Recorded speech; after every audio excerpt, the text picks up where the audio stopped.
What's up， 大家好，我係 Shiu 啊，咁已經嚟到3月尾啦。上一條片就話到係3月7號咧就會落場嘅，但係後尾咧大會就講話3月7號咧嗰個天氣同埋嗰條賽道未 ready， 咁我就告銷咗。咁3月中咧本身有一條賽道可以跑嘅，但係咧我咁啱又去咗英國旅行，咁我就冇辦法啦，冇得跑。咁樣搞到3月尾先可以有時間換胎同埋做翻啲賽前嗰啲 setting 啊，同埋 check 下嗰啲逼皮啊、剎車油嗰啲 O 唔 OK？ 咁我而家用緊就係AD09嘅，咁咧因為冬天太凍嘅原因咧，我就換咗啲雪胎。咁依家咧我係用緊雪胎，今日就換翻啲 AD09上去，咁樣就準備咧就4月中嘅時候就可以落場啦。咁樣就依家就換胎先啦。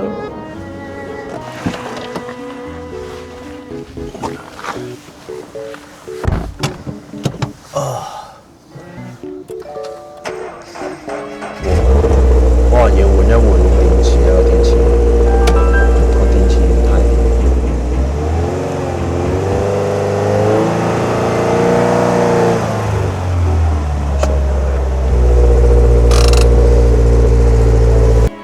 依家就褪咗部車上嚟啦，咁我就可以積起部車啦。積起部車就好簡單嘅啫，只要揾翻嗰嚿鐵就得啦。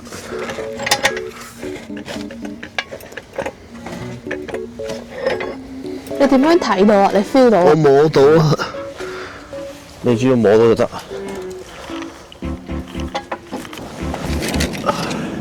仲要最緊要係要揾啲嘢塞住，頂住個轆，咁啊費事佢流後或者流前。因為呢條斜坡就係斜嘅，所以咧就放定個磚喺前面，佢就唔會流前啦部車。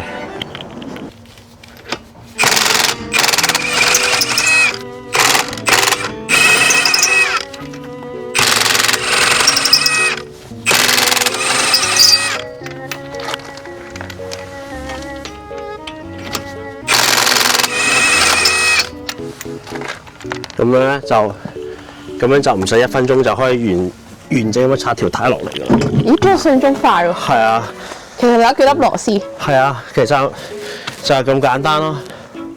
咁我本身已經係卸咗 mark 低咗邊條胎咧係咩位置，所以我就直接放翻後面。我呢度右後即係嗰度。咁啊，呢張貼紙咧就會去翻呢度。咁我冬天嘅時候咧，我就會記得呢條胎喺邊度㗎啦。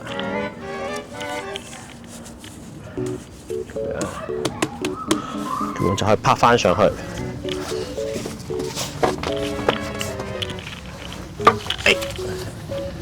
等陣先，好重要嘅就係嗰個頭先你攞個5個圈圈俾我。OK。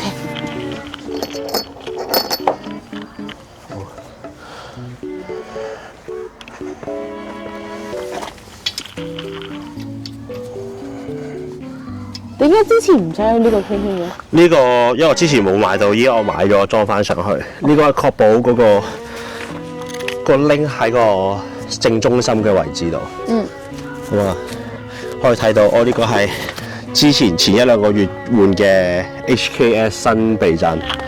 咁依家咧應該係完整咁樣 settle down 咗啦。咁我咧應該過多1-2日咧，我就會攞去廠嗰度再去調整翻一個 final setting 咁樣咧。整翻個 alignment， 咁整完 alignment 之後咧，我就4月中應該就可以落到場啦。如果如無意外嘅話，應該冇嘢要再準備㗎啦。咁依家就裝翻上去先。依家一開始就用手上咗先，後尾再用槍打翻實，但係咧最後都係一定要用嗰個 torque wrench 去打翻實佢嘅，因為咧如果你唔打啱磅數咧，佢裏面啲螺絲牙啊就好快玩完。我之前有2個就係喺俾外面啲車店啊，佢用啲風槍咧一打到裏面啲螺絲牙壞咗，搞到咧我要使錢去換，要去整都好麻煩。所以如果自己落手整咧，個好處就係可以所有嘢都可以小心啲，咁咧就做嘢就萬無一失啦。學識咗啦，即係其實咧換胎真係好似扭螺絲咁樣。你可以咁講咯。最後就係如果換晒4條胎嘅時候，最好揸100零公里嘅時候再 check 一 check 個磅數啱唔啱，咁啊可以再double check 下咯。費事佢有啲螺絲佢行下咧，佢會蹬鬆咗啊。咁佢啲磅數唔啱咧，咁你要重新再打過。呢個都係安全起見嚟。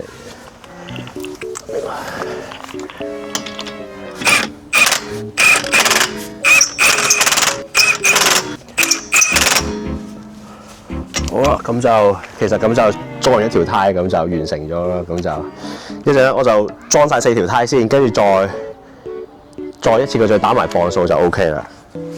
依家就放低呢條胎，咁而家就換第2條胎。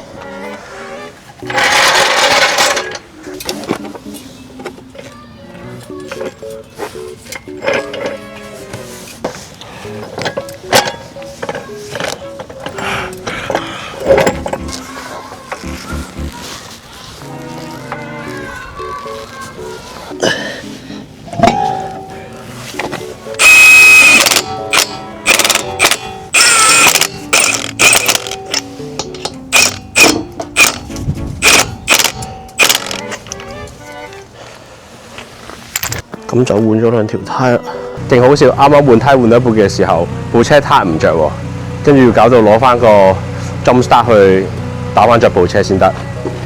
呢個電池真係搞唔掂，用咗幾年啦，要換啦，係時候。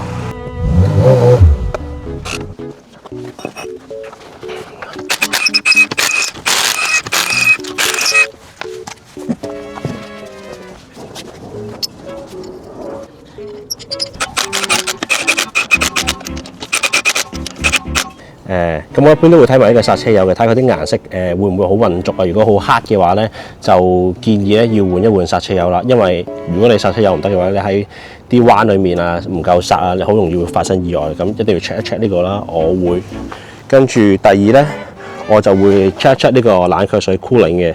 咁我依家 cooling 咧就唔係太夠，咁我就準備加啲 cooling 落去，咁就防止部車會過熱啦。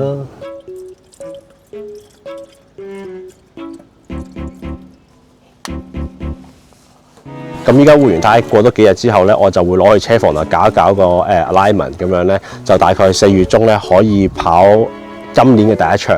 咁係一條全新嘅賽道嚟嘅，咁到時候咧都會拍片俾我自己睇啦，因為冇人睇啊嘛，哈哈。咁啊就依家就洗車先啦，係咪先？咁啊天氣咁好，唔洗車嘥晒。雖然下個禮拜都會落雨，不過唔緊要，我爽咪得咯，係咪先 ？OK， 咁依家執嘢先。哇！洗埋架車，執埋啲嘢，搞一搞都搞個幾2個鐘啦。依家最搞掂晒，拎又換埋啦 ，check 晒嗰啲壁油啊、cooling 啊、嗰啲壁皮啊都 OK 冇問題。咁啊，部車又乾淨晒，咁做埋 alignment 就搞掂咯，冇問題。咁依家出去兜2個圈，睇下架車有咩問題啦。咁如果有咩問題咧，就翻嚟再 check 一 check 係有咩問題咁樣。咁依家就係咁樣先啦。咁我哋下期再見，拜拜。